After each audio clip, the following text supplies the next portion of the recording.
All right, so good to know that you're still there. The program stay here this morning on ITV. Now, the list is kind of shortened down now, talking about ministers that have signified interest to contest for the next election in the country. Well, we understand that Chris Ngige said he wants to contest, and Abubakar Malami, the minister, the Attorney General of the Federation, also said he wants to contest. That was the news that we heard before now, but only today we read on the papers that Abubakar Malami in particular and Chris Ngige have said that they are no more interested in contesting the next election. As a matter of fact, they have told the president that they would rather be a minister or rather be Attorney General of the Federation instead of contesting the 2023 election. That is like saying what you have, a bird in hand, worth 1,000 in the bush. Well, to discuss the PMB resignation order and matters arising this morning, we're so privileged to have Solomon Idiobo. He's a human rights activist and a social commentator. Solomon, you're welcome to this program. And also, too, we're expecting Lucky Imafidon Ojo. When he comes, he will also join us on this show this morning. All right, so Solomon Idiobo, you've seen the reactions, coming through on the resignation order, and how ministers that said they want to contest, when they saw the president's reaction that if you must contest, you must tender your resignation order. As we speak now, they are of the opinion that there are no more contesting. So what do you make of this? Is it not because most Nigerian elites, putting in perspective, most Nigerian politicians lack morals, or lack what you call morality? Doesn't normal what you call, we refer to in local parlance as common sense, tells you that if you occupy a position of authority, because if you want to contest into a public office, when you are a public office holder already, naturally you should first vacate the one that you are holding, so as to create room for others to either occupy, or so that you don't use that position to also intimidate others. Because as a serving minister, you have certain privileges. And then when you begin to run from the office of a minister into another public office, you already have an advantage of security, advantage of funds, advantage of publicity, and all that is accruable to your office that you occupy. And then you begin to use it as an element of intimidation on your opponents or those around. And so that's why normally, on a normal note, one is expected, it should not even just be ministers or anybody. If, for instance, you are occupying a position of authority already now, maybe not just as an appointee. You know, we have situations where... Maybe as a governor of a state. Exactly, and then you see them running as a senator. Why not end this one first before you say you won't go the other one? Yeah, but the Constitution does not give room. Those are part of the deficiencies or the defects, or the problems, because the Constitution in itself is a document of lies. I know you're already frowning your face that why would I say that? I ask you, where was it that we gather together and say, as people of Nigeria, we want to enact the Constitution? Because that's, if you look at the preamble, say, as the people of Nigeria, we now decide to collectively put what, where. So that's first part of the issue, that a negligible few individuals sat down in the comfort of their office or their room, drew a document and said, we the people, who are the we? And those are part of the lies. And that's how we are obviously having continuous amendment of the Constitution, and that's why some of us are advocating for a total review, in fact a rewrite of the Constitution, where the people can collectively begin to say this is what we want, this is how we want it, so that it can represent the wish and aspiration of the people. But if you look at it, for me it's a welcome development that some of them are beginning to realize now, haven't been ordered to resign, that it is a needful thing. But why do you think, did they ever think that maybe the president won't have to remind them that, look, there's a kind of a law to that effect that if you must go for election, you must resign? Why do you think they have to wait for that? They were looking at the 30 days so prescribed. There's a section of the Constitution that talked about 30 days window opportunity. Yeah. That's what they were looking at. they forgot that there's a new electorate. And they were, if you look at it, those in court, they're actually being sponsored by these elements in government to go and challenge that section of the electorate. In the court? Yeah, in the court of law. Yeah. So as to give them windows. But for me, I think that because the Nigerian politics lacks morality, that is why you can have people occupying an office. You know, it's just like Evans Onohoje, who's already a staff of ITV, wanted to become staff of NT at the same time, working with NT and working with ITV. It doesn't work. It doesn't add up. Yeah, but if you want to go to NT, I have to resign. You have to resign here, and then begin to pursue your NTA drive, for instance. And so when you want to, at the same time, work here and work there, it doesn't add up. And that's why I said we lack morality.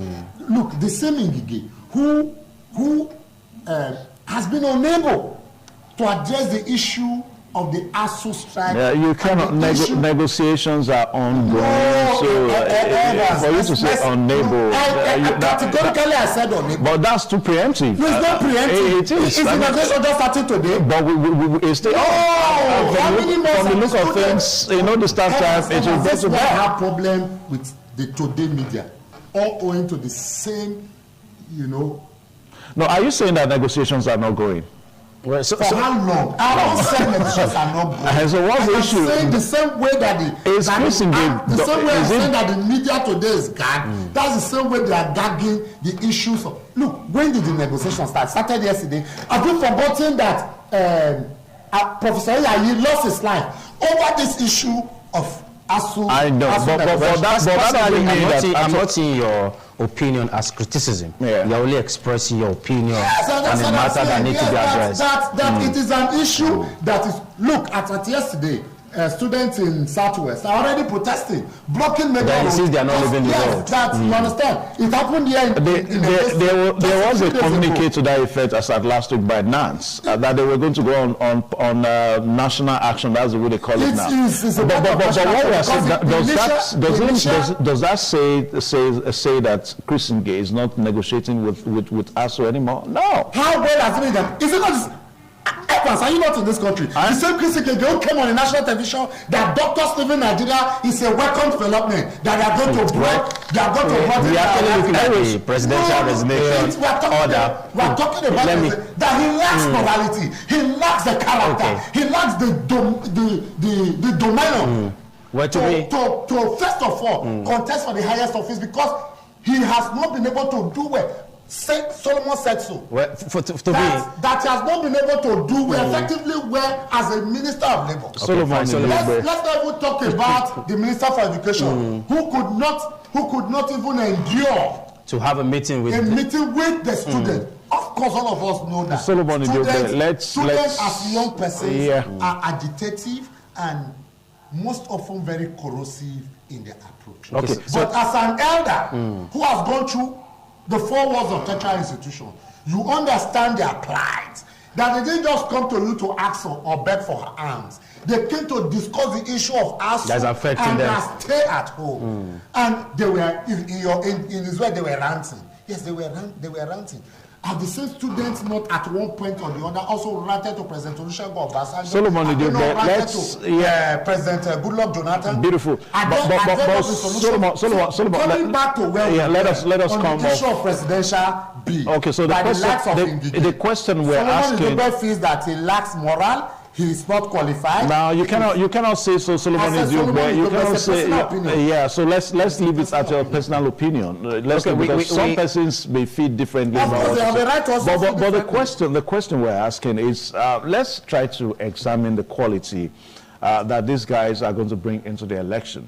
I mean, the ministers that we resign at the end of the day and contest in the election. What kind of quality do you think they will bring into the election? Quality by forcing them to resign in the first instance. Those who did not have the morality, that didn't have that sense of humanity, that didn't first of all think that it was right for them to do the right thing, and they're not doing the right thing at the wrong time. If you do the right thing at the wrong time, it's the wrong thing. If you do the right thing at the wrong time, at the right time and at the wrong place, it's a wrong thing. You must do the right thing at the right time and at the right place. So for me, what quality are they? And what quality have they even shown? I just gave you an instance of 2 ministers you know, who comes on national television and make comments. So for me, I do not see them adding any value. Rather than showing to us that this government does exactly opposite of what they preach. For instance, I do not know how much a minister earned to have been able to raise 100 million in first instance to want to contest for the president of the fire, even though people like us feel that the APC as a party didn't do well by taking their interest form to 100 million. Because before the president came, interest form in the All Progressives Congress, as it were, was less than 20 million. So, and the same government who's telling us that they are fighting corruption is coming to sell form interest form. That is not to say that when you purchase the interest form, you have automatically become president of the Federal Republic of Nigeria. It is not part of the money earmarked for campaigns and all of that. We also hear, I mean, we've seen where one of the ministers bought, I don't want to call names, bought Jeep, you know, as dash up to 50. Where did they get the money from? The same government that is preaching anti-corruption. How much is the president's salary? Now, Solomon Idogbe, some 100 million. Yeah, but so for me, if you let us not quality, also. I am telling you that they have no quality to come and add. In fact, I don't know. That's my opinion. That's your opinion. So we leave it at that. But the point is, when you talk about people raising 100 million to purchase the form, let us not also forget that some of these politicians, some of these ministers, if you like, the forms were actually bought for them. How? At least we saw. They're not bad for you. Maybe I don't have. Maybe I don't have the opportunity that they have. Come to tell you that Nyetiala bought for him. The other one said you bought. Which you bought the bag for me? See, forget these things. We know the truth. You understand? But let us be mindful. Yeah, let us be mindful with the way we tag. Let us be mindful with the way we try to look at 100 million naira for form. Pari passu, the corruption issues in the country, because there are two different things now. It's laughable if you say that. Evans, I do not see you having a 30 million wanting to go do politics with it. No, I can if I want to. I said, I, Solomon, do not see you having a 30 million now. I want you to go trade off over an interest form that does not give you anything. You want to invest. Because I know Evans Umokoje as a sensible and reasonable Nigerian. So it appears that politics in Nigeria has taken sensibility and sensitivity away from an average Nigerian politician. 100 million is no joke. Have you forgot? Evans, I don't understand what this APC government is trying to tell you. The same APC government who came on public television to say that there are Nigerians. It is not about the APC government, Solomon Idogbe. Let's hear. That there are Nigerians who have not seen 5,000 naira all their life. And that is why they want to dash 5,000 naira to some Nigerians. That same government is saying that for you to contest a position of authority in Nigeria, you must pay 100 million to buy the form, not to contest. That same government who told us a while ago that Nigerians are living in poverty, that they are trying to lift them, they are trying to take them away from poverty. Solomon Idogbe, what exactly do you have against the APC government? It's not against the APC government. It's against the government of the Federal Republic of Nigeria. Whether it's a PDP government, whether it's an APC government. Look, in the National Assembly, I don't know PDP, I don't know APC, I don't know YPP there. The government is corrupt. From legislative to executives, they are all corrupt. We'll leave that as your own opinion. When you say the government is corrupt, because some persons may feel differently about it. Now I'm asking you, Evans, can you answer this? What's the function of ICPC? What's the duty of EFCC? What are you trying to say? Are you trying to say that they are not doing that? Can I tell you what it means? Independent Corrupt Practices Commission. I've been not being there. Independent Corrupt Practices. So what does that mean? That they are not doing that job? A man whose salary is not more than 2 million naira. It's not at all close, for instance. It's raising 100 million naira. What about if he has other source of making money? Source of why in government? That is does it mean if you have other source of making money, you can't be in government? Can you tell me the source of business of Ngige? Tell me. that he was once governor of Anambra State? Is that the source of business? Is that the source of there are things that you may not know about them that's why the EFCC should have gone. We should have had that by now. They are already being investigated. Now they hear say that they tell banks, say they open their bank. All those ones are story. Anyway, we don't have time. We don't have time. You see, Evans, my point is that we are living in a country where we do not see anything wrong in what is wrong. And so it becomes clear that it is not reasonable and it becomes illegal to live in an illegal society. You understand? Or to live in a legal society, so to speak. Anyway, I'll stop you there because legality of time. And morality, and then you are trying to practice it, and then you become an odd man. Okay. All right. Thank you, Solomon Idiobe. Thank you so much. Time. I know you would have loved to talk more, but because of time, let's see. Maybe more ministers will come and tell the president that I'm not resigning anymore. I'd rather have my job than they contest for. Contest the next election. So that's what we are saying now. Two ministers have come up to say that a minister and actually the Attorney General of the Federation, Abubakar Malami, Chris Ngige, minister, has said that they would rather stay on their job instead of contesting the election. We'll watch more as the things develop, and of course as we make preparation for the 2023 presidential election. Yes, please, you have one more thing to say. I know it's okay. We've run out of time. It's already time. So we'll take a short pause now for that segment. Please, you stay tuned. Thank you, Solomon.